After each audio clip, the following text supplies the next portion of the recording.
Trump आणि मोदी यांच्या फोनवर झालेल्या संभाषणामध्ये नेमका कोणता तपशील होता हे विक्रम मिस्री यांनी सगळ्या जगाच्या समोर उलगडून सांगितलेलं आहे.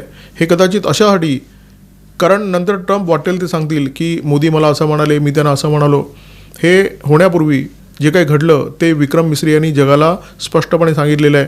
त्यांनी हेही सांगितलं आहे की ट्रम्प यांनी नरेंद्र मोदी यांना सांगितलं होतं की कॅनडातून भारतात परतताना तुम्ही अमेरिकेत थांबा, आपण चर्चा करू.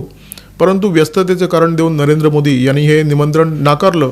उलट त्यांनी ट्रम्प यांनाच निमंत्रण दिलं की भारतामध्ये जी क्वाडची बैठक आहे, क्वाड्रिलॅटरल सिक्युरिटी डायलॉग, हा जो 4 देशांचा गट आहे ज्याचा अमेरिका एक सदस्य आहे, अन्य सदस्यांमध्ये ऑस्ट्रेलिया आहे, जपान आहे, तिसरा सदस्य भारत आहे.